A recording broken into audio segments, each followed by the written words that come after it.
So, welcome everyone. This is Akshay here, and welcome back to the another great day of our POTD streak. So, let us see what today's question is about. And before proceeding on to the question, if you are new to this channel, please like, share, and subscribe so that we can learn, maintain, and grow our streak together.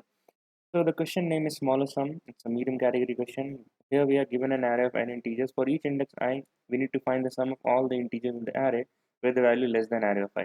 Again, the question is very easy to understand, and the brute force is also very easy to approach. Like, just reading the question, I was able to do it in my mind. What you have to do that for each and every element, so let's say your elements are 1 2 and 3. So for what are the elements that are less than 1? So there is none, right? So it will be 0. What are the elements that is less than 2? Only 1. So we'll put 1 here. What are the elements which is less than 3? There are two elements, 1 and 2, right? So we'll sum the possibility of those elements, and then we will return it for that particular index. So it would be 3, and this is my answer, right? Similarly, if I give you another test case, let's say 3 5 1 8 and 9, right? Then again, for this index, what would be the answer? That the sum of number of elements less than 3, and you can clearly see that the only elements less than 3 is just 1. So we'll put 1 here. Then the number of elements less than 5 is 1 and 3. The sum would be 4. Similarly, for 8, the less than 8 will be 1, 5, and 3, right? So the sum would be what? 9. And what can we say about 1? There are no elements which is less than 1, right? It would be 0. So what can I say is that if it's the smallest element, if it is the smallest element in array, then the answer is always 0 for that particular index, right? Similarly, for 9, you can see that there are 4 elements. So return the sum. So 8 plus 1, 9, 9 plus 3, 12, 12 plus 5, it's 17, right? So this is your answer for this particular test case. So what would be the brute force? Brute force is that we can run a for loop for, let's say, for I equals to 0, I less than n, I plus plus, right? And then for each and every element we need to compare. So I will say for j equals to 0 with j less than n and j plus plus. And I will check that if any particular element, that is array of j, if it is what? Less than my element which I am comparing with, array of I. If that's the case, then what you need to do is you need to keep the track of that sum. So I will say sum plus equals to array of j. I will make an answer variable as well, answer array as well, because in that case you have to return an array. The return type is an array here, right? So answer of I would be nothing but equals to sum. And whenever we are starting for the every element, we are starting the comparison for every element, we need to initialize the sum as 0, right? And at last I will just say that return sum. That is it. Please pause this video for 2 minutes, I guess. That would be sufficient enough, and please try to code the solution. So when we try to code the solution, it would give you the time complexity of n square. Let's see what the constraint is saying. So constraint is saying 10 power 5. If you do 10 power 5 the whole square, it will give you 10 power 10, right? Which is definitely greater than 10 power 8. And even if our code and logic is right, it will give you TLE, right? Okay, so please pause the video and code it. Here the exact pseudocode which we discussed right now. Let us hit the submit button to see that the TLE comes or not, just to verify a 10 power 8 logic constraint. Okay, so you can see that out of 1115, 5 test cases got the TLE because they must have definitely hit the bar of 10 power 8. What would be the optimized approach now, right? Please pause this video again and try to figure out the optimized solution. So method 2 will be that what I need to do for each and every index, right? For each and every index, I need to, what to say, find the sum of all the lesser elements, right? Okay, so what can I say is that मेरे को ऐसा लग रहा है यार, मेरे को कुछ ऐसा लग रहा है प्रीफिक्स सम भी मेंटेन करना पड़ेगा, राइट? क्योंकि we have to optimize it, right? So we have to skip the task of checking how many number of elements are less than that particular and then sum it. Instead, we just check it that if the element is there, then what's the prefix sum for that? So what I am saying is that let's first sort the array. So I'm taking again this example, just 3 5 1 8 and 9, right? So what I will do is that I will make one, let's say, an ascending name array, and I will sort it here. So the elements will be 1 5 1 3 5 8 and 9, right? Then what I will do is then I will calculate the prefix sum. So it would be 1 4 5 plus 4 9 9 plus 8 17 17 plus 9 would be 26, I guess. Yep. Okay, so for each array of I, now what I will do is let me write it here. So for each array of I, right, what I will do is I will, since this is a binary, this is a sorted array, right? Since this is sorted, then that means to search this particular element, each element of the original array in this sorted array, we can use a binary search, right? We can even use linear search, but linear search will give you the time comes to O of n, whereas the binary search will give you of log of n, right? So please understand that how the flow is going, how to code the binary search and all, we'll discuss it further, right? So let us see how the things will happen. So if I search 3 here, so it will go 3 here, right? And I know that the number of elements which is less than 3 is residing in its left, right? And I also know that I track the prefix sum, right? So this 3, just if I found this index, let's say this index, so it's the first index, right? Then this number will represent the prefix sum from 0 to this index, right? But I do not want to include the current element as well. I just want to need the sum of the lesser elements, right? So what I will do, so let's say this is my idx, right?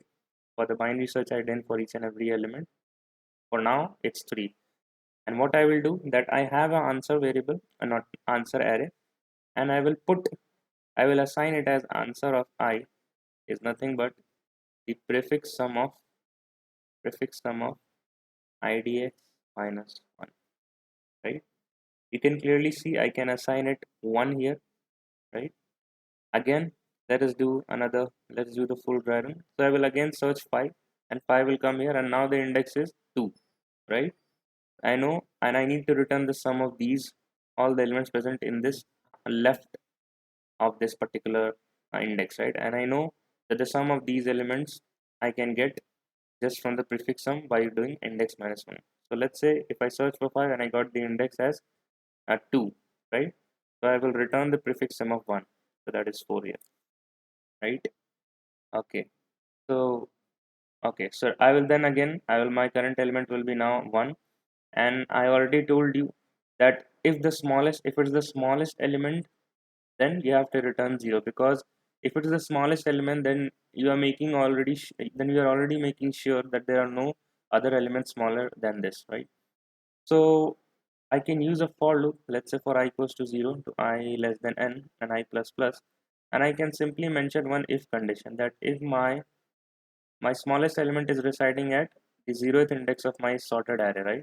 If I check it, that if it is equals to what array of I at any particular time, because this original array is not sorted, right? You can clearly see that I can get the smallest element at the second index, but in the sorted array you can get the smallest element at the first index. That is why we are comparing, and I will for that particular index I will say that my answer is 0, and then you continue for the next iteration. I hope you understand this first step. For the second part, we will do a binary search for each and every index. And so when we do a binary search, let's say you have L equals to 0 and an R equals to n minus 1, right? And let's say your answer is getting updated at L. So you will say that answer of actually I for this current iteration is nothing but prefix sum of L, right? Okay.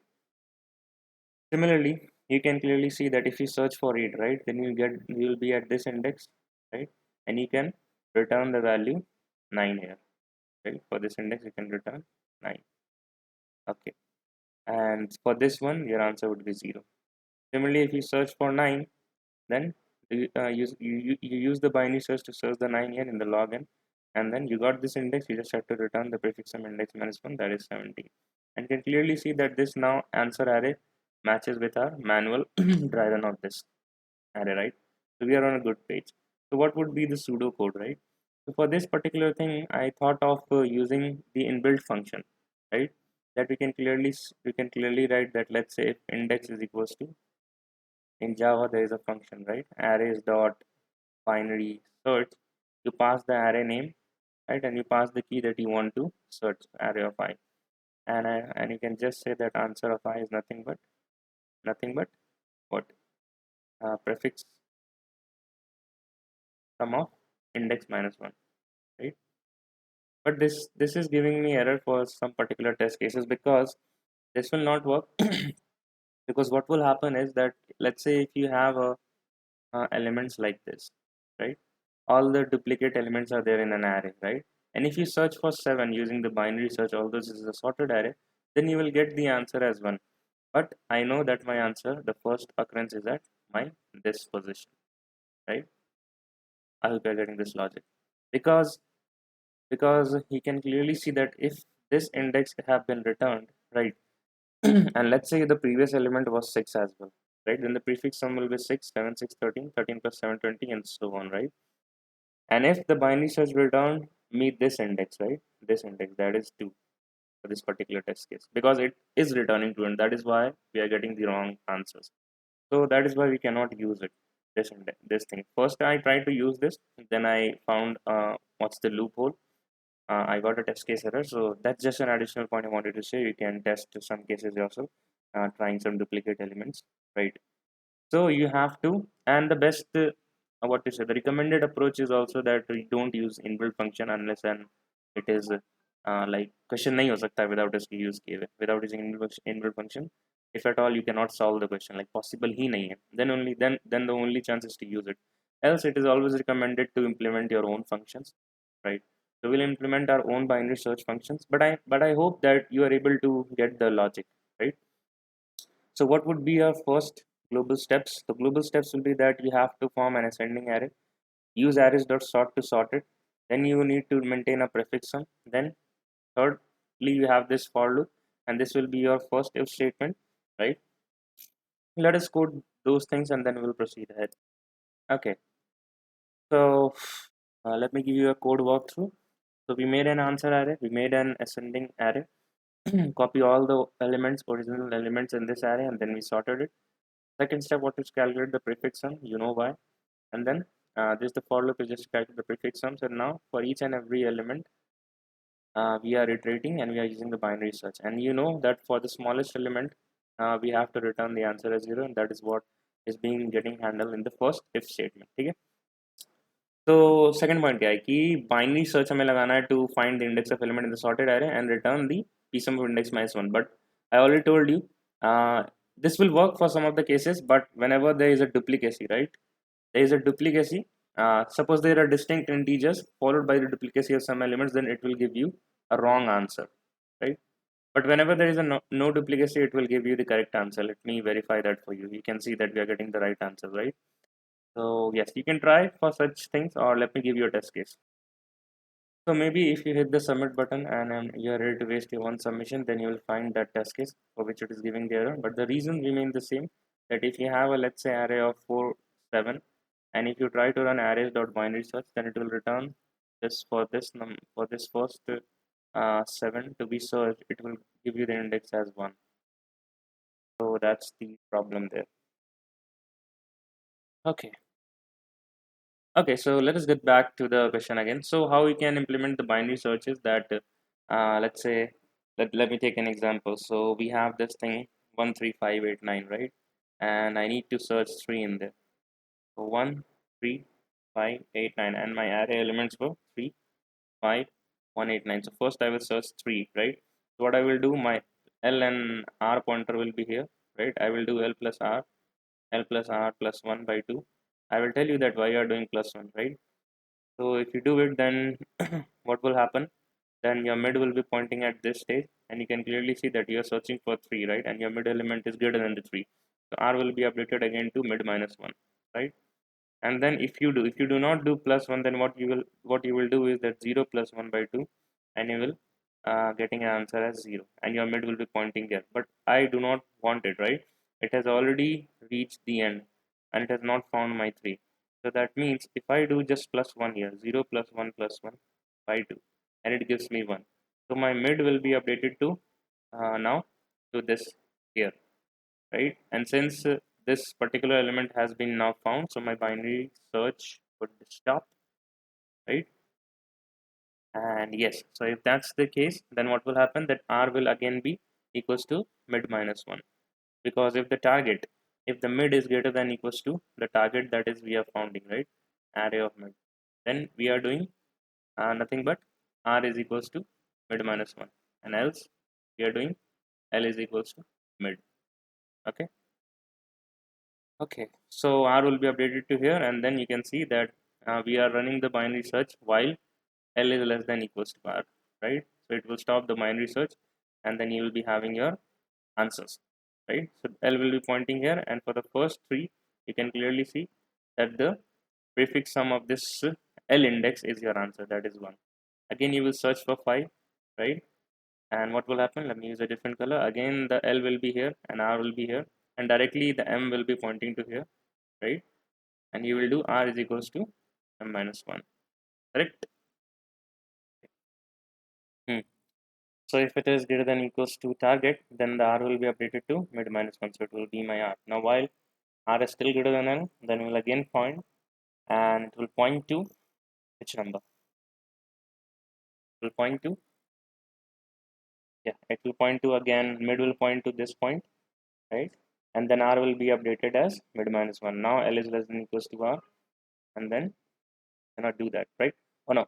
Now the mid is at 3, and you can clearly see that the mid element is uh, what is less than the target to be searched. So what will happen? That L will be done as mid. L equals to mid. So L will be updated as this here, right? That's what happening. L is updated as mid, and then you can clearly see that L and R is now equal, and then the while loop will stop, and then again you will return the prefix sum of this L index, and the prefix sum here will be 1 4. So this will return you 4, right?